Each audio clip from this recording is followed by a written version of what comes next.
Welcome to this week's Powerback episode. In case you are new around here, Powerback episodes are like 20-minute micro coaching sessions.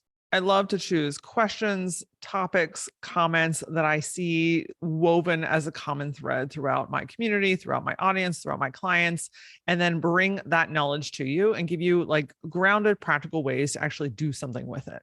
Today's topic is one that I know stops so many people from moving forward, from truly speaking their mind, from actually being who they truly are in life and in business. And that is the thoughts, feelings, and expectations of strangers and people in your life. That's right, my friends. Today we are talking about the opinions, the naysayers, and the haters of the internet and in your life, and how loud their voices can be, how big their impact on you can be, but also some ways to reframe it, to take your power back, to say, you know what, this may not be for you, and that's okay. I don't need your validation. I don't need your approval in order to be myself. So if the opinions of others or keyboard fucking warriors like to get in the way and get in your mind, and you're like, enough. I'm ready to speak truly. I'm ready to show up authentically. I'm ready to just do the thing that I feel called to do without all of your thoughts and feelings in my brain. Well, then, my friend, today's Powerback episode is just for you. Before we dig into that, I updated my website to better serve you.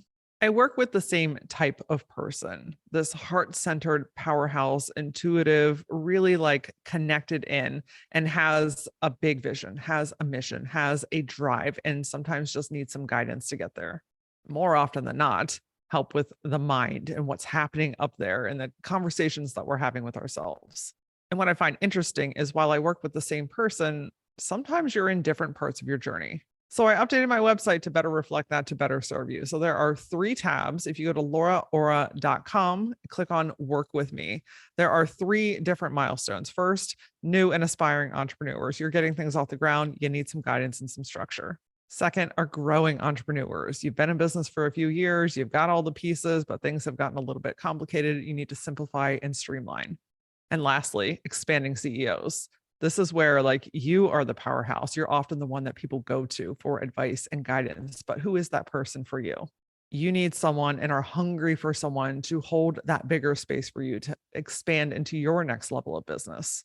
Regardless of where you are on your journey, my goal is always to help you get realigned with yourself, to rediscover who you are, what you actually want, and how you actually want to do the thing. To get out of your mind and start putting action behind the things that you truly desire in this world. Because you're fucking capable, my friend. And I'm happy to be that person in your ear to remind you. So again, go to LauraAura.com. You can click on the Work With Me tab. It would be my joy and my honor to guide you to your next version of success. All right, my friends, let's get into the opinions, the naysayers, and the haters. Look, other people's words have impact, don't they?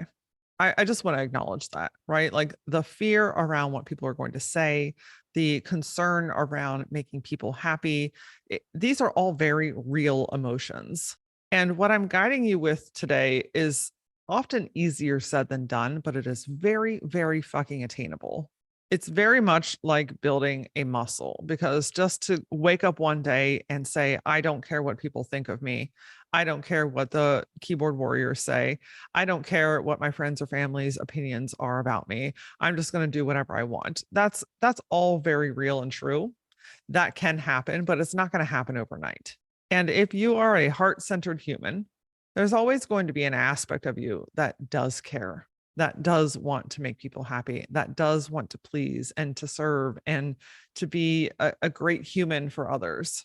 But what all this boils down to is not dimming yourself, not muting yourself, not shifting who you are in order to make other people more comfortable. You're a really great human being, right? I have no doubt in the world that you want to and are already doing amazing things, that you care for the people in your life, that you really want to please people and help people to succeed in their own lives. I just wanted to address that right up front. Right? Because it's not about not being a good human, because I know that you are. What this conversation is about is not allowing those thoughts, feelings, expectations, ideas, comments to stop you from being who you truly are, from succeeding in business the way that you know that you could, from showing up in this world in your most authentic way. It's very easy to just not, isn't it? To just not put up the post, to not voice an opinion, to not try something new, to not dress differently in a crowd that dresses very similarly. It's very easy to fit in, to sit down, to be quiet, to go with the flow, to be what everyone needs you to be, to not rock the boat. But that's not really serving you, is it? I'm going to guess if you're listening to this episode, there is a part of you that is hungry to come out. And that can look so different to so many different people, right? Like the way that I express myself is probably very different than the way that you express yours. And there is no right or wrong here. The goal, the intent, the purpose of today's conversation is to help you get back into alignment with yourself, your voice, your actions, and your business, and to start to build the confidence, start to build the courage to begin to really, truly show up in this world as yourself. And look, I know that it's scary, right? Like there's a sense of vulnerability, right? We're pulling back the curtains. We are doing things our own way. And that doesn't always make sense to other people. It doesn't always align with other people. And it doesn't always make everybody fucking happy now, does it? There's often this deeply rooted fear that I'm going to mess something up. I'm going to rock the boat. What are they going to think of me? Are they going to stay in my life? It's also very easy to feel like, well, if I do this, I might lose credibility. People may not take me as seriously. I don't want to be the first to do this because now I'm putting myself out there. There's a deep-rooted fear often of not being liked, of losing followers, of losing clients, of losing friends and family members. And that can feel very real and very scary. But the truth of the matter here is, you cannot and will not please everyone. In fact, it doesn't really matter what you do or what you'd say or how you show up. Chances are it's going to upset somebody. And whether it's using your most authentic voice in your branding, whether it is advocating for something that means a lot to you, whether it's taking a stance or setting a boundary, at the end of the day, that's going to rock the boat for somebody. But here's where we start to turn the knob here. Here's where we start to flip the switch. You're either going to rock the boat in the world or you're going to continue to rock your own boat. And I don't know about you, but seasickness doesn't feel good. You see, when you are consistently trying to make other people happy, when you're consistently trying to fit into a box or a mold or keep the peace or be the good girl or say things in the best of ways or, make sure everyone else is taken care of, what is that doing? It's expending yourself. It's putting your needs and desires last. It's saying, I am not important, but they are. And so therefore, I am going to continue to mute myself and dim myself to make other people happy, because rocking my own boat is seemingly easier than rocking the boat of the world. Here's the reality, my friend. Muting yourself and hiding your abilities is not going to make the impact that you're fully being called to make. Let me say that again for you. Muting yourself and hiding your abilities is not going to make the impact that you are being called to make, because your voice matters. Your strength matters. Your advocacy matters. Your opinions, your guidance, your unique way of looking at things matters. And when you're dimming all of that, when you're shoving all that into a little box and putting it under the bed and hoping that maybe one day, I'll get that box out and I'll start to let those feelings out. When is that one day going to come? When are you going to decide that your voice, opinions, thoughts, guidance matters? And what if for the 5 or 10 people that you might piss off, what if there's actually like 5,000 people that are raising their hands saying, hell yes, my friend? Let me tell you about a little journey that I just went on. Part of my alignment journey, my Powerback journey, has been giving myself permission to fully utilize my voice in my own authentic way. And just in case you haven't noticed, I cuss. I am very fluid with my words. I'm very conversational. I probably don't speak properly, right? Like, well, I don't even know what the fuck that means. Like, don't come at me with a dictionary. I speak from my heart. I speak with my soul. And cuss words are like seasoning on top of my thoughts and ideas. The more passionate I get about something, the more in depth and aligned and like deeply connected I get with something, the more colorful my language gets. I will not cuss at you in anger, but I will cuss with you in excitement. And so that's how I record my podcast. It's how I record my TikTok content, and it's how I record my reels. And so we shared a reel on Facebook a couple of weeks ago that went viral. Now, this particular video was full of seasoning. The topic was centered around people that fight for their limitations get to keep them. I will link that video in the show notes here in case you would like to go down the road with me. But what I found most interesting about this video is how the topic, the content, the intent of this video showed true colors in the comments very, very quickly. And wouldn't you know, the most common comments that I get are about my language. Let me read you some of my favorites.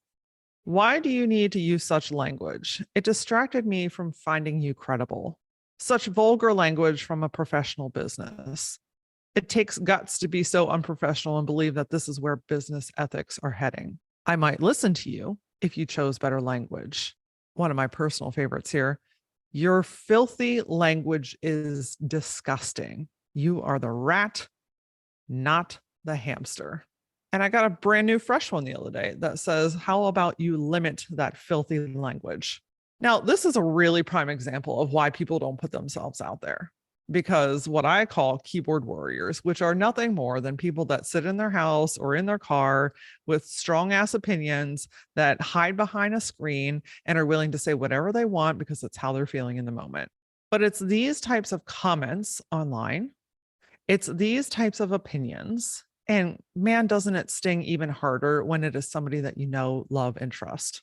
These are the reasons why you're dimming yourself, because this stuff comes at you hard and fast sometimes. Sometimes it catches you off guard. Sometimes it takes you out of center. Sometimes it puts you in this reactive mode where you want to like fix things and get back to this neutral place where everybody's happy. Now, doing the alignment work, going down this path that I've been on, I've been able to build a confidence muscle. When I tell you that 2-3 years ago, these comments would have destroyed me, I am not kidding you.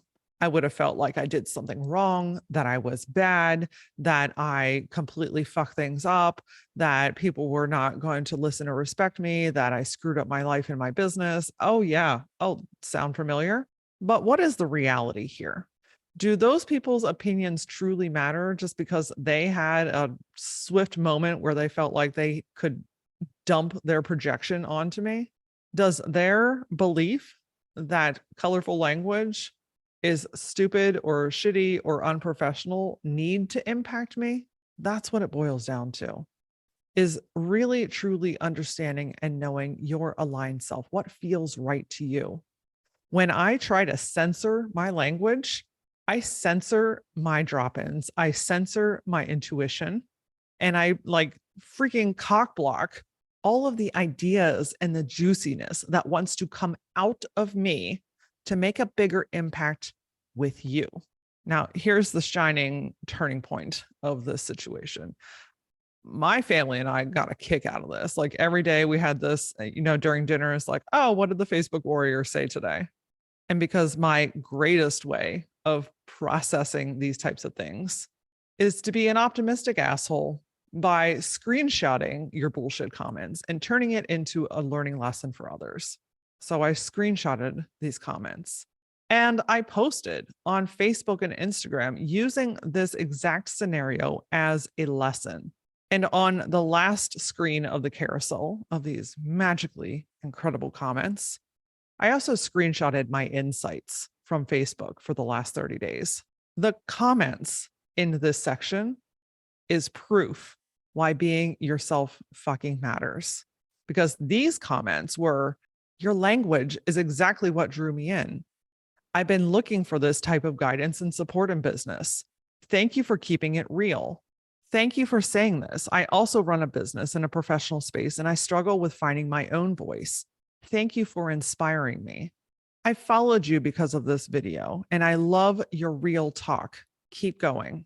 Besides the 120 plus positive, supportive comments, this one video that got all kinds of hate also increased my follower count by 10,000 on Facebook. It has quadrupled my membership of the Gutsy Collective. And I booked 9 discovery calls after this has all happened. So, my friends, the point of this little story to share with you is that yes, being yourself is probably going to rock the boat in some form or fashion. But being yourself is also going to make a greater impact. It's going to shine this beacon of light to give other people permission that they don't really need, but maybe needed to hear or see for themselves. By being your truest self, you free and fulfill yourself. You inspire other people to do and be more of themselves as well. You provide a solution, an idea, an open door that someone else would have never seen if you would have chosen to stay silent. You incredibly, monumentally expand your opportunities and connection. And probably best of all, you get to stop fighting yourself because you know how hard it is to continue to contain yourself. And especially if you are intuitive, if you are connected, if you do have a vision, you do have an idea, like this thing keeps pulling at you. I will tell you, my friend, it only gets harder and louder. And when you start to give yourself permission to release those ideas, release the expectations, release the comments, release the naysayers, release the haters, and recognize that that is something within them. This is not about you. Look, these comments and opinions are nothing more than projected fear, projected limitation. Someone can't see themselves doing this, so how could you possibly be doing it? Your thoughts, ideas, and feelings don't need to make sense to anyone. Your business adventure doesn't need mapped out for everyone in your life. And that voice of yours, that powerful, strong, curious, inspiring voice, there are literally people right now scrolling through their phone, waiting for you to show up. Look, had I not gone on this journey of building confidence with my own voice, my own style of delivery, my own coaching style and method, you and I wouldn't be having this conversation today, right now. Those extra 10,000 wonderful human beings that raise their hand to say, yes, I want to hear more from you, would have no idea who I am. The people that I get to coach on a regular basis would not have the guidance and support and the space to also learn how to be more of themselves. So I'll leave you with a few questions to ponder on, to journal on, and to connect with over the next couple of days. First, identify, what are you truly afraid of? What are you afraid will happen if you step into your most authentic version? Because if you can pinpoint or build awareness, or at least have some direction around what the fear is, then you can start to reframe it. Then you can start to create a new relationship with this fear. And instead of this fear being the driver, instead of it being the thing that dictates what you do and you don't do, you can start to unpack it a little bit at a time, choosing a different option, a different response each time. And as you do that, the fear becomes less and the courage and the confidence becomes more. Second, what truly feels like you? What feels effortless when no one else is looking or thinking or acting or comment? None of that is existing right now. Okay. What feels the truest to who you actually are? That, my friend, that is the version of you that is ready to come out. That is the version that needs to be heard and needs to be seen. And lastly, how does being you make a bigger impact? And if you're at the beginning stages of this and you're like, I don't even think that I have impact, bullshit. Whether you inspire one person or 100 people or 10,000 or a million, it doesn't matter. Impact is impact. So if you were truly yourself, if you gave yourself permission to do and be everything that you feel called to do, how could that impact the world? How could that impact one person today? And what is possible in your life because of it? If you sit down and really start to tap into these questions and connect with yourself, you're going to see that you have so much more to give and that it doesn't matter what you do, how you say it, or how you show up. There's always going to be an opinion. So you might as well get the opinions based off of who you truly fucking are. If you want to check out that video and the positive supportive comments that came right behind it, I will link both of those in the show notes today. And reminder, if you're ready to truly open up, to find your own version of alignment, to simplify your life, your business, your efforts, get clarity on what the hell to do next, and then have support and accountability to get the shit done, go to LauraAura.com, book a discovery call. It would be my absolute honor to be on this journey with you. Next Tuesday, we are talking with Tara Swan about emotional empowerment. Emotions are such a powerful tool. They get a bad rap a lot, but man, what an incredible way to channel our thoughts, our feelings, our ideas, and put them into action. In the meantime, get social with me. I play the most on TikTok, Instagram, and now Facebook. You can find me on all of those using @thatLauraAura. And as always, until I see you next time, stay gutsy.